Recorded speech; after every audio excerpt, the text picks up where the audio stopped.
నమస్కారం, Shilpa TV news కి స్వాగతం. ముందుగా ముఖ్యాంశాలు. పత్తిలో గులాబీ పురుగు యాజమాన్యం పద్ధతులపై శిక్షణ కార్యక్రమం. పద్మ విభూషణ్ మరియు పద్మశ్రీ అవార్డుల ఎంపికకు దరఖాస్తుల ఆహ్వానం. శ్రీ సంకల్ప స్కూల్ నందు అగ్ని ప్రమాదాల నివారణపై అవగాహన. ప్రొహిబిషన్ అండ్ ఎక్సైజ్ శాఖ ఆధ్వర్యంలో నాటుసార స్థావరాలపై దాడులు. నంద్యాలలో హజ్ సొసైటీ ఆధ్వర్యంలో యాత్రికులకు వ్యాక్సినేషన్ క్యాంపు ప్రారంభం. కేసీ కెనాల్ ఆయకట్టు రైతులకు రబీలో నీటి విడుదల సద్వినియోగం చేసుకోవాలని కోరిన minor irrigation KC canal Nandyal division executive engineer. నంద్యాలలో మారణాయుధాలతో అనుమానాస్పదంగా ఉన్న వ్యక్తి అరెస్ట్. నంద్యాల ప్రాంతీయ వ్యవసాయ పరిశోధన స్థానంలో regional joint director doctor Johnson ఆధ్వర్యంలో పత్తిలో గులాబీ పురుగు యాజమాన్య పద్ధతులపై రైతులకు శిక్షణ కార్యక్రమం నిర్వహించడం జరిగింది. పత్తి సాగు, అధిక దిగుబడి, అధునాతన వంగడాలు, సాంకేతిక పద్ధతులు తదితర అంశాలపై వ్యవసాయ శాస్త్రవేత్తలు వివరించడం జరిగింది.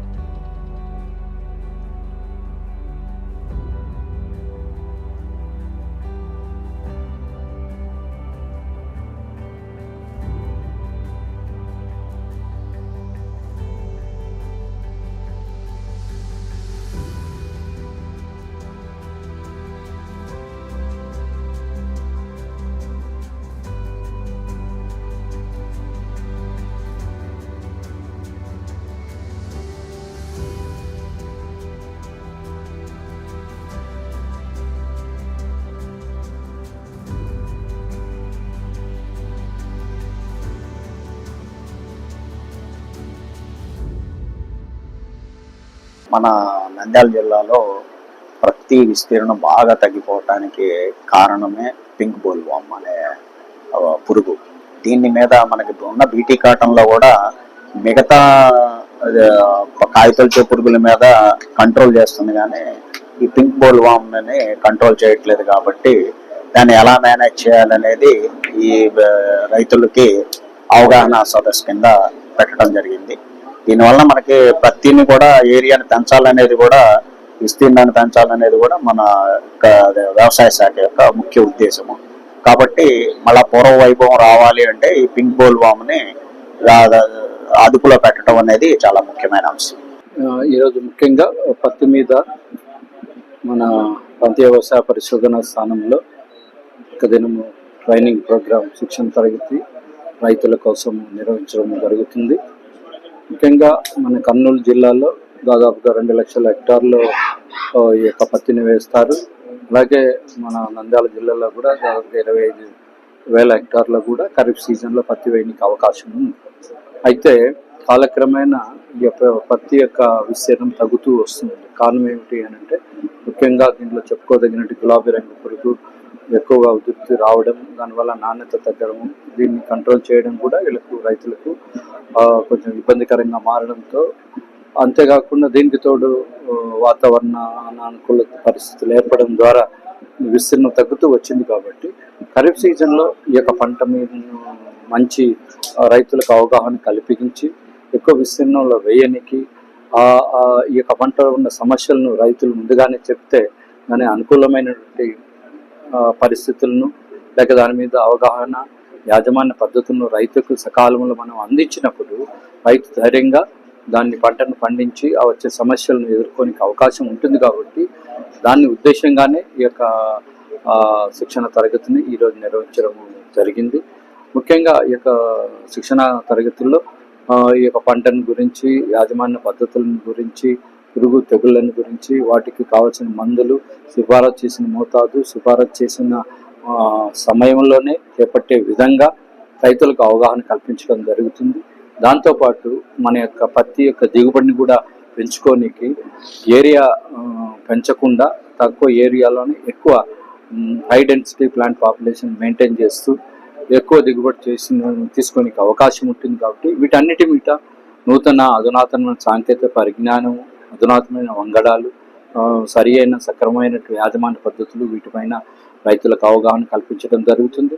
తద్వారా నాణ్యవంతమైన పంట, అధిక దిగుబడి, తర్వాత ఆర్థికంగా రైతుకు ముందుకు పోనికి అవకాశం ఉంటుంది. కాబట్టి ఈ యొక్క శిక్షణ తరగతులన్నిటిని కూడా వచ్చిన రైతులందరూ సక్రమంగా వినియోగించుకొని ఆర్థిక లాభం పొందుతారని కోరుతూ ఉన్నాము.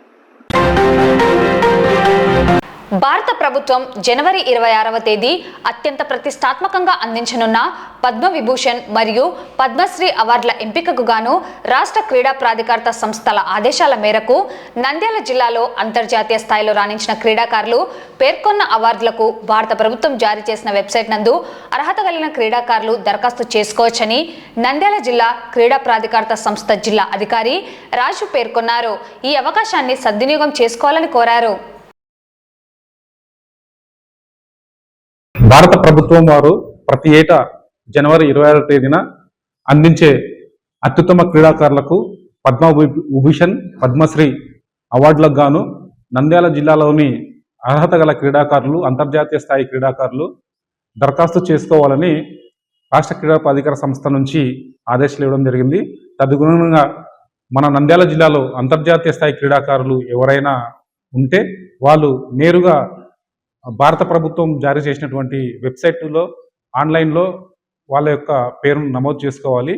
మరియు అదేవిధంగా వారి యొక్క బయోడేటాను పీడిఎఫ్ ఫార్మేట్లో కానీ వర్డ్ ఫార్మేట్లో కానీ రాష్ట్ర క్రీడా ప్రాధికార సంస్థ విజయవాడ వారికి అందజేయాలని తెలియజేస్తున్నారు. సో ఈ యొక్క అవకాశాన్ని అందరూ మన నంద్యాల జిల్లాలో ఉండే అంతర్జాతీయ క్రీడాకారులు సద్వినియోగం చేసుకొని వారి యొక్క దరఖాస్తు ఫారాలను ఆన్లైన్ ద్వారా దరఖాస్తు చేసుకోవాలని కోరుచున్నాం. ఆంధ్రప్రదేశ్ రాష్ట్ర విపత్తుల స్పందన మరియు అగ్నిమాపక సేవల శాఖ ఆధ్వర్యంలో నంద్యాల పట్టణం శ్రీ సంకల్ప స్కూల్ నందు అగ్ని సురక్షిత భారతదేశానికి ఐక్యం అవ్వండన్న నినాదంతో గురువారం అగ్నిమాపక వారోత్సవాలను నిర్వహించడం జరిగింది. ఈ మేరకు స్కూల్ చైర్మన్ సుధాకర్ అధ్యక్షతన అగ్నిమాపక శాఖ అధికారులు యోగేశ్వరారెడ్డి, బాలరాజు, సిబ్బంది అగ్ని ప్రమాదాలు, వాటి నివారణ చర్యలపై విద్యార్థులకు అవగాహన కల్పించడం జరిగింది.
నా పేరు Balaraju, district fire officer Nandyal. So అగ్నిమాపక వారోత్సవాల సందర్భంగా ఏప్రిల్ 14 నుంచి 20 వరకు వారోత్సవాలు చేస్తా ఉన్నాం. ఈరోజు 17వ తేదీ స్కూల్ సేఫ్టీ డే కింద ఈ స్థానిక school management Sankalp school Balaji complex నందు పిల్లలకి ఒక చిన్న డెమో ప్రోగ్రామ్ ఏర్పాటు చేశాం. ఈ ప్రోగ్రామ్ లో పిల్లలకి ఫైర్ అంటే ఎలా ఉంటుంది, ఫైర్ ఎలా ఆర్పాలి అనే పద్ధతుల గురించి వివరించడం జరుగుతుంది. ఏప్రిల్ 14వ తేదీ అనేది ఫైర్ సెన్స్ డే గా భారత ప్రభుత్వం 1965 లో డిక్లేర్ చేసింది. ఈ ఏప్రిల్ 14వ తేదీ అనే దానికి ఒక పెద్ద ప్రమాదం గుర్తు చేసుకోవడానికి ఈ యొక్క ప్రోగ్రామ్ ను ఏర్పాటు చేయడం. 1944 ఏప్రిల్ 14వ తేదీ బాంబే డాక్ యార్డ్ లో ఒక షిప్ బ్లాస్ట్ అయిపోయి సుమారుగా 700 మంది చనిపోయారు. ఆ యాక్సిడెంట్ లో ఫైర్ సర్వీస్ వాళ్ళు 66 మంది చనిపోయారు.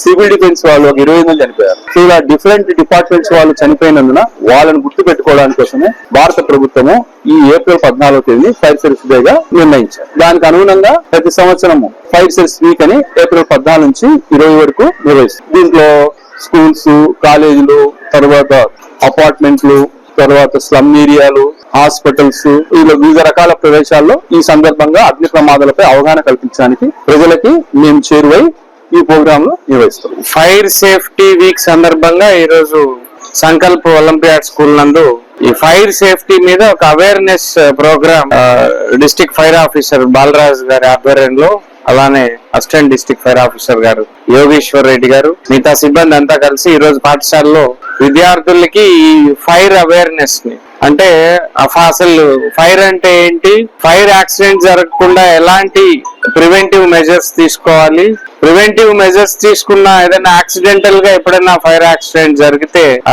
వాటి నుంచి ఫైర్ ని ఎలా ఆర్పాలి, దాని నుంచి యాక్సిడెంట్ నుంచి ఎలా బయటపడాలి అనే విషయాల్ని చాలా కూలంకుషంగా డిఫరెంట్ డెమాన్స్ట్రేషన్స్ తో చాలా చక్కగా మా పిల్లలకి వివరించడం జరిగింది.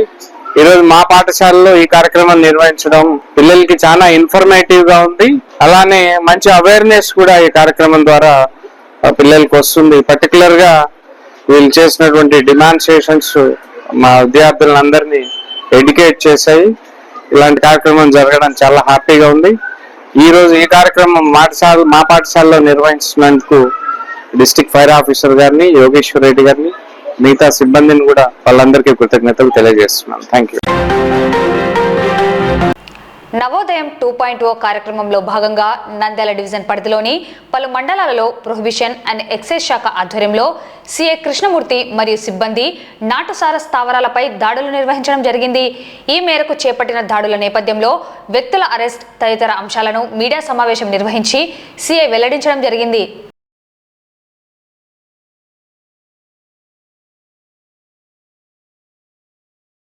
నవోదయం 2.0 సందర్భంగా మాకు క్రైమ్ విలేజెస్ ఉన్నాయండి. దాదాపు ఏ కేటగిరీ అంటే అక్కడ ఎక్కువగా నాటు సారాయి తయారు చేసే ప్రాంతాలు ఒక 10, తక్కువ చేసే ప్రాంతాలు ఒక 2, తర్వాత వచ్చేసి ఎక్కువ సేల్స్ జరిగేవి అనేవి ఒక 20గా గుర్తించాము. వాటిపైన దాడులు కంటిన్యూ చేస్తున్నాము, రైడ్స్ చేస్తున్నాము. గత 2 రోజులుగా మేము దాడులు మహానంది మండలము, గడివేముల మండలము చేశామండి. ఈ గడివేముల మండలంలో దుర్వేసి గ్రామంలో ఒక వ్యక్తిని అరెస్ట్ చేశాము. ఆమె పేరు రమణమ్మ, భర్త పేరు ఓబులేషు. వీళ్ళు యాక్చువల్గా ఈమె చెంచు కాలనీ ఈశ్వర్ నగర్ మహానంది మండలం అయితే ఇక్కడ దుర్వేసి విలేజ్లో వాళ్ళ అక్క ఉందని చెప్పేసి అక్కడ సరాయి అమ్ముతున్నారని మాకు సమాచారం వస్తే వాళ్ళని తీసుకొచ్చి అరెస్ట్ చేశాము.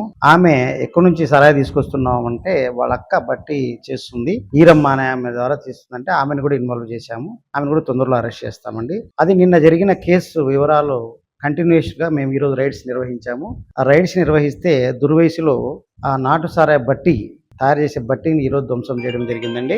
సుమారు 800 లీటర్లు నాటు సారాయి తయారు చేయడానికి ఉపయోగించే బెల్లం కదండి, చక్కెర ఊట, దాంట్లో చక్కెర వేశారు. అవి సుమారు ఒక 3 డ్రమ్ముల్లో మేము వాటిని నశింపజేయడం జరిగింది. వీటి చక్కెర ద్వారా అక్కడ బట్టీలు తయారు చేసేసి నాటు సారాయి తయారు చేస్తున్నాం. మేము టెస్ట్ చేసినప్పుడు తెలిసింది. ఇక్కడ కూడా ఈ ముద్దాయి మాకు వెంకటరాముడు అనే వ్యక్తి ఈ బట్టీల దగ్గర నుండి మేము రావడం గమనించి పరిగెత్తిపోయాడు. ఈ వెంకటరాముడు నిన్న ఇన్వాల్వ్ చేసిన ఈరమ్మ అనే ఇద్దరు నాటు సారాయి తయారు చేస్తున్నారని మాకు సమాచారం ఉందండి. వీరిని మేము తొందరలోనే అరెస్ట్ చేసేసి కోర్టుకి, అదేవిధంగా ఎవరైతే చక్కెర ఇచ్చారో వీరికి ఆ చక్కెర ఇచ్చిన వాళ్ళని కూడా మేము ఇన్వాల్వ్ చేయడం జరుగుతుంది. కాబట్టి నవోదయం 2.0 సందర్భంగా నాటు సారాయి తయారు చేసే వాళ్ళకి కానీ, బెల్లం కానీ, చక్కెర కానీ ఎవరైనా దుకాణదారులు ఇస్తే తప్పకుండా వారు ఖచ్చితంగా ఈ కేసుల్లో ఇన్వాల్వ్ అయ్యి ముద్దాలుగా అవుతారు. కాబట్టి దయచేసి నేను మీడియా మిత్రుల ద్వారా మీకు తెలియజేయడం ఏమంటే, నాటు సారాయి విషయంలో ప్రభుత్వం వారు చాలా కఠినంగా ఉన్నారు. కాబట్టి మీరు అది గమనించి బెల్లం ఇచ్చేటప్పుడు కానీ, చక్కెర ఇచ్చేటప్పుడు కానీ, ఈవెన్ మనకు గడివేముల కానీ, పాణ్యం కానీ, నంద్యాల టౌన్ కానీ వాళ్ళ వివరాలు తీసుకొని మీరు వాళ్ళకి ఇవ్వాల్సిందిగా మీకు తెలియజేయడం జరుగుతుందండి. లేని ఎడల ఖచ్చితంగా మీరు వాళ్ళు ఇచ్చే స్టేట్మెంట్ ఆధారంగా మీరు ముద్దాలుగా తయారవుతారు. కాబట్టి అది నేను మిమ్మల్ని ఈ మీడియా ద్వారా తెలియజేస్తున్నాను, హెచ్చరిస్తున్నాను. దయచేసి అలాంటి వాళ్ళకి సరాయి చేసే వాళ్ళకి బెల్లం కానీ ఈ తర్వాత వచ్చి చక్కెర కానీ ఇవ్వద్దని తెలియజేస్తున్నాను. అదేవిధంగా మేము ఇప్పటివరకు నవోదయం మన ఫిబ్రవరి నెలలో స్టార్ట్ అయిందండి. ఇప్పటి వరకు సుమారు 97 మందిని నాటు సారాయి చేసే పాత ముద్దాయిల్ని బైండ్ ఓవర్ చేయడం జరిగింది. బైండ్ ఓవర్ ద్వారా ఆ తహసీల్దారు, వివిధ తహసీల్దారులు అంటే ఇప్పుడు గడివేముల తహసీల్దారు మరియు పాణ్యం తహసీల్దారు, అదేవిధంగా నంద్యాల తహసీల్దారు, మహానంది తహసీల్దారులు ఎదుట హాజరుపరిచి వాళ్ళని బైండ్ ఓవర్ చేయడం జరిగింది. వాటి మీద మేము ప్రత్యేక నిఘా ఏర్పాటు చేయడం జరిగింది. ఎవరైతే మళ్ళీ సరాయి చేసినారంటే వాళ్ళని ఖచ్చితంగా తీసుకుని వచ్చేసి తహసీల్దార్ దగ్గర ఎదురుపరిచి బైండ్ ఓవర్ బ్రీచ్ అయినట్లు మళ్ళీ వాళ్ళకి జైలు శిక్ష లేకపోతే ₹1,00,000 జరిమానా విధించడానికి మేము చర్యలు తీసుకుంటాము. అదేవిధంగా గత 2 రోజులుగా మిట్నాల్లో అక్కడ బెల్ట్ షాపులు నిర్వహిస్తున్నారు అని మాకు సమాచారం రావడం వలన అక్కడ బెల్ట్ షాపుల మీద దాడులు చేసి 2 వ్యక్తుల్ని అరెస్ట్ చేసి వారి వద్ద నుండి సుమారు 25 మద్యం సీసాలను స్వాధీనం చేసుకుని కేసులు నమోదు చేయడం జరిగింది. ఈ సందర్భంగా నేను తెలియజేయడం ఏమనగా నాటు సారాయి కానీ మద్యం కానీ బెల్ట్ షాపుల విషయంలో ఏదైనా సమాచారం ఉంటే మాకు తెలియజేసి మాకు సమాచారం ఇచ్చిన వేళ మేము ఖచ్చితంగా దాడులు చేసి చర్యలు తీసుకుంటామండి. నమస్తే. పవిత్ర హజ్కు వెళ్లే యాత్రికులకు భారతదేశ ప్రభుత్వం ఆదేశాల ప్రకారం అంతర్జాతీయ నియమ నిబంధనల మేరకు వ్యాక్సినేషన్ క్యాంపును నేడు నంద్యాలలో హజ్ committee chairman doctor Imtiaz Ahmed ఆధ్వర్యంలో ఏర్పాటు చేసిన కార్యక్రమంలో ముఖ్య అతిథిగా రాష్ట్ర మైనారిటీ సంక్షేమ శాఖ మరియు న్యాయశాఖ మంత్రి ఫరూక్ హాజరై ప్రారంభించడం జరిగింది. ఈ మేరకు వ్యాక్సినేషన్ ప్రక్రియ గురించి సంబంధిత అధికారులు, హజ్ కమిటీ చైర్మన్, ఇతర అధికారులు, ముస్లిం పెద్దలు వివరించడం జరిగింది.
రబీలో సాగు చేస్తున్న పంటలకు కేసీ కెనాల్ ఆయకట్టు రైతులందరికీ నీటిని విడుదల చేయడం జరిగిందని, ప్రతి రైతు సద్వినియోగం చేసుకోవాలని Nandyal division KC canal minor irrigation EE Pratap తెలిపారు.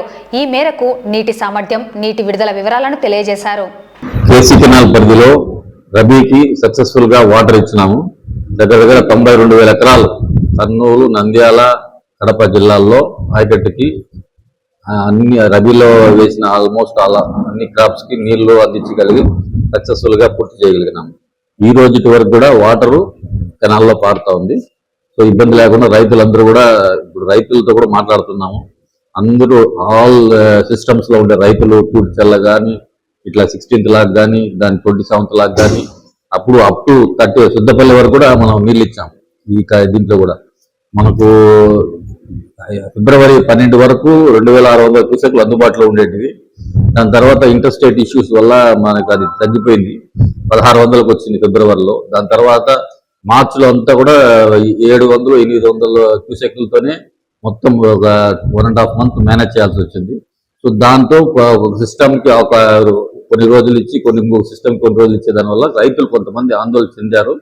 సో వాళ్ళందరికీ కూడా ఏదైతే మనం రైతులకి ఇప్పుడు స్టాండింగ్ క్రాప్స్ ఉన్నాయో వాటికి అన్నిటికీ కూడా నీళ్ళు ఇచ్చి దాని అన్నింటినీ కాపాడి ఈచ్ అండ్ ఎవరి ఏకర్ని మనం కాపాడుకోగలిగినాం. రబీని సక్సెస్ఫుల్ గా కంప్లీట్ చేయగలిగినాం. నంద్యాల పట్టణం హరిజనపేట మద్దిలేరు వాగు ప్రాంతంలో వాహనాల తనిఖీల్లో భాగంగా ఇమానియేలు అలియాస్ పొట్టి అనే వ్యక్తి మారణాయుధాలతో ఉండగా అరెస్ట్ చేయడం జరిగిందని 1 టౌన్ సిఐ సుధాకర్ రెడ్డి తెలిపారు. ఎవరైనా మారణాయుధాలు కలిగి ఉంటే పట్టుబడితే వారిపై చట్టపరంగా చర్యలు తీసుకోవడం జరుగుతుందని, రౌడీ షీట్ ఓపెన్ చేయడం జరుగుతుందని సిఐ హెచ్చరించారు.